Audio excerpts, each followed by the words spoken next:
Hello மக்களே, ஒரு ரொம்ப சுவையான மேக்ரோனி தான் நான் ரெடி பண்ண போகிறேன். அதுக்காக ஒரு கேரட்டு, ஒரு அரை குடைமிளகாய், பூண்டு, இஞ்சி, பச்சை மிளகா, காஷ்மீர் மிளகாய்த்தூள், கரம் மசாலா, கொஞ்சம் ஜீரகத்தூள், ஒரு பெரிய சைஸ் வெங்காயம், ஒரு 2 சின்ன சைஸ் தக்காளிங்க.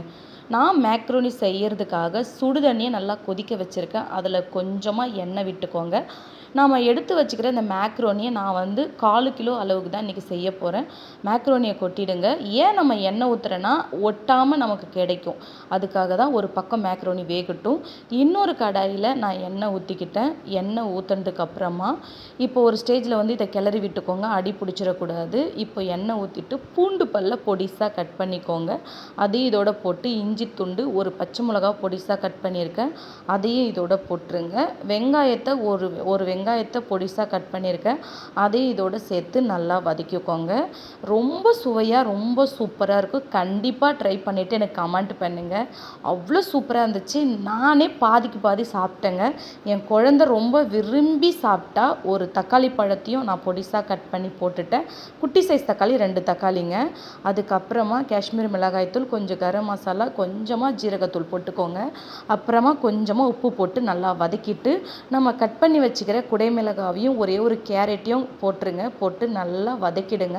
அந்த பச்சை வாடை போகிற அளவுக்கு நல்லா வதக்கிட்டு இப்போ இந்த ஸ்டேஜில் பார்த்திங்கன்னா நான் வச்சுருக்கிற இந்த மேக்ரோனி ஓரளவுக்கு ஃபுல்லாகவே வேக வச்சுட்டேன்.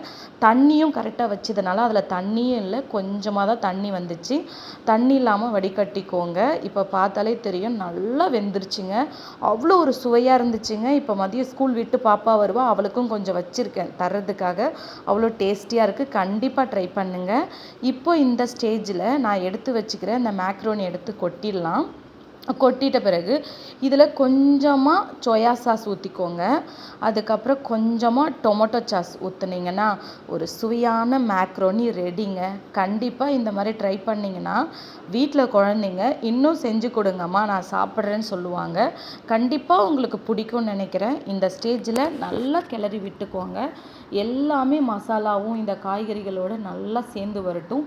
உப்போட பதத்தை நீங்கள் பார்த்துக்கோங்க. எப்படி உப்பு வேணும்னு. ஒரு சிலவங்க மேக்ரோனி வேக வைக்கும்போதே உப்பு சேர்த்துப்பாங்க. நீங்கள் உங்களுக்கு எப்படின்னு பார்த்து அதுக்கு தகுந்த மாதிரி உப்பு போட்டுக்கோங்க. நான் தக்காளி வெங்காயம் வதக்கும் போதே உப்பு போட்டுக்கிட்டேன். இப்போ பார்த்தாலே உங்களுக்கு தெரியும் ஒரு சுவையான மேக்ரோனி ரெடி ஆகிடுச்சு. ரொம்ப சூப்பராக நல்லா வேக வச்சுட்டேன். நல்லா அதே சமயம் குழைய வைக்கல. சூப்பரான பக்குவத்தில் எனக்கு கிடச்சிருச்சு. இந்த ஸ்டேஜில் கொஞ்சம் பொடிசாக கட் பண்ணி வச்சுக்கோங்க மல்லி இலை. கடைசியாக தூவிட்டிங்கன்னா ஒரு சூப்பரான சுவையான மேக்ரோனி ரெடி ஆகிடும். உங்களுக்கு பெப்பர் தேவைப்பட்டால் கண்டிப்பாக போட்டுக்கோங்க. நான் பெப்பர் போடலை, ஏன்னா காரம் அதிகமாக இருந்தால் குழந்தைங்க சாப்பிட மாட்டாங்க. கண்டிப்பாக என் சேனலுக்கு ஒரு லைக் கொடுங்க ஃப்ரெண்ட்ஸ். உங்கள் ஃப்ரெண்ட்ஸுக்கு ஷேர் பண்ணி கொடுங்க. ரொம்ப சுவை அற்புதமாக இருந்துச்சு. கண்டிப்பாக ட்ரை பண்ணிவிட்டு எனக்கு கமெண்ட் பண்ணுங்கள். பாய் பாய். பிடிச்சா ஒரு சப்ஸ்கிரைப் பண்ணுங்கள் ஃப்ரெண்ட்ஸ் அனார்கலி சேனலுக்கு.